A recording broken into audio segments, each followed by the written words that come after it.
Are you truly living, or are you just surviving the battlefield?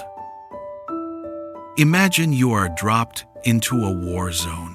Every day is an exhausting fight.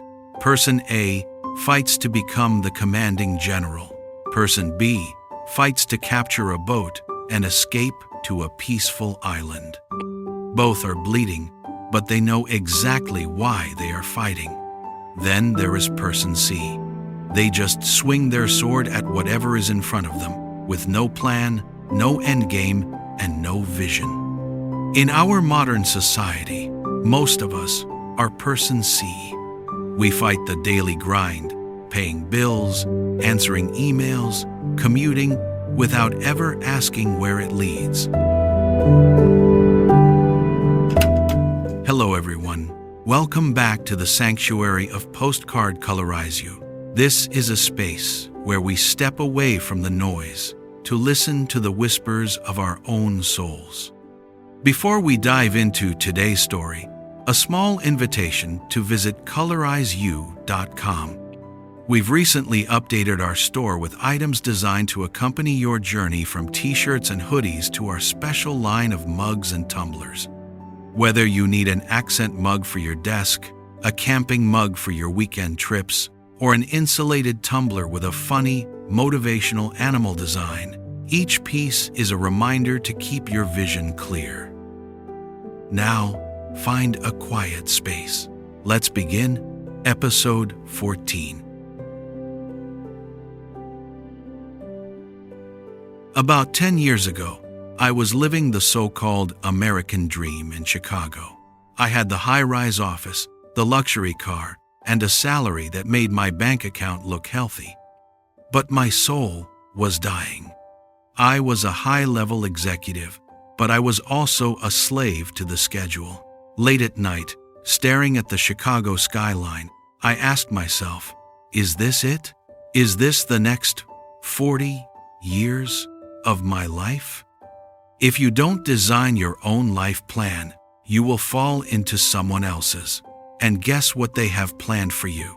Not much. And all. When I looked into the future, I saw two pictures. Picture 1, I stay. I become a senior partner. I make millions. But I spend my life in boardrooms, seeing my kids only during curated 2-week vacations. Picture 2, total freedom. A life of location independence. I could work from a cafe in Prague or a cabin in Montana. My value wouldn't be tied to a desk. I realized I was spending 80 hours a week pouring concrete for picture 1, while my heart was desperately screaming for picture 2. Leaving that world was the hardest thing I've ever done. People called me crazy. For the first few years, I struggled. I made a fraction of my old salary.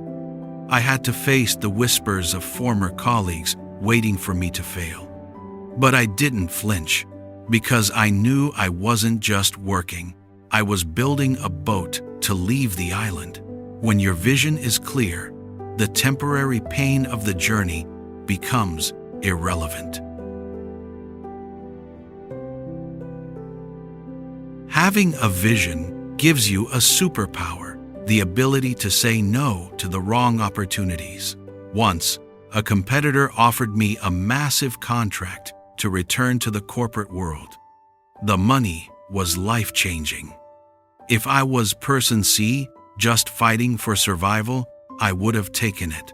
But because I knew my goal was freedom, not just a bigger bank account, I declined. Without a vision, every distraction looks like an opportunity.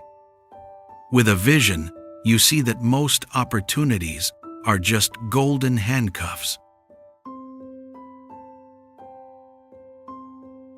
Jeff Bezos said, "Be stubborn on vision, but flexible on details." My path was full of dead ends, failed strategies, lost clients, changing laws. I had to pivot dozens of times, but I never changed the destination. If the front door is locked, you don't change the house you want to enter. You just find a window. Now, we come to the part that really matters, the audit. I want you to stop and listen to the silence for a moment. Look at your life right now. Are you swinging your sword blindly like person C? Are you exhausted because you are fighting a war without knowing what victory looks like? Most people spend their lives perfecting a path that leads to a destination they don't even want. They die at 25, but aren't buried until 75. Tonight, don't audit your bank account. Audit your soul. Ask yourself, if I reach the end of this current path, will I be happy or will I just be tired? If you don't like the destination, stop pouring the concrete today. It is better to be a struggling person B, building a boat for a dream, than a successful person C, winning a war that doesn't belong to you. Paint your picture too. Don't worry about the how yet. Just get obsessed with the where, because once your soul is committed to a destination, the universe has a strange way of opening the windows. That brings us to the end of episode 14. If today's story gave you a moment of clarity, please leave a comment. I want to hear about your picture too. A simple like helps this message reach more wandering souls who need to wake up. Thank you for listening, wishing you a peaceful evening and the courage to design your own freedom. Goodbye for now.